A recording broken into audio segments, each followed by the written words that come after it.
আসসালামু আলাইকুম রাহমাতুল্লাহি ওয়া বারাকাতুহু।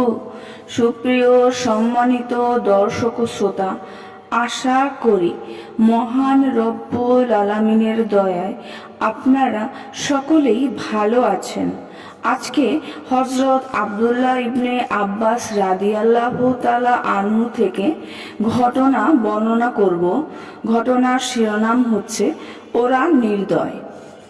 আশা করব ঘটনাটি শেষ পর্যন্ত শুনবেন।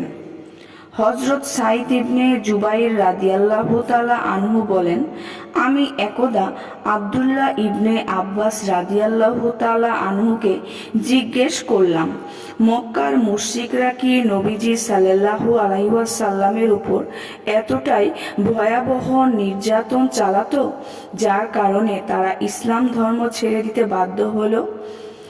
তিনি বললেন, আল্লাহর শপথ, মুসলমানদের উপর তারা অকথ্য জুলুম নির্যাতন করত।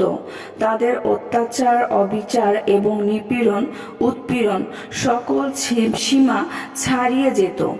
মুসলমানদের ক্ষুধা তৃষ্ণার কষ্ট দেওয়া হতো। দিনের পর দিন অতিবাহিত হয়ে যেত।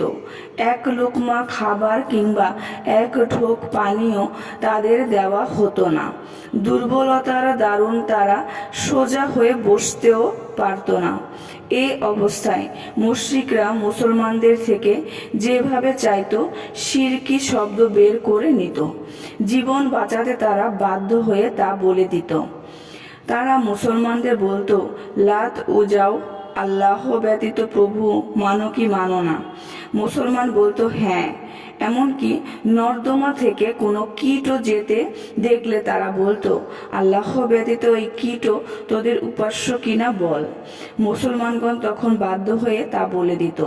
যেহেতু মুশরিকরা অত্যন্ত ভয়াবহ ও নির্দয় অত্যাচার চালাতো, তাই মুসলিমরা জ্ঞান বাঁচানোর জন্য বাধ্য হয়ে এসব বলতো।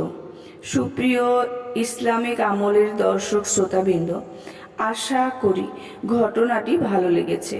ঘটনাটি যদি ভালো লেগে থাকে অবশ্যই চ্যানেলটি সাবস্ক্রাইব করবেন, লাইক করবেন, কমেন্ট করবেন এবং বেশি করে শেয়ার করে দিবেন।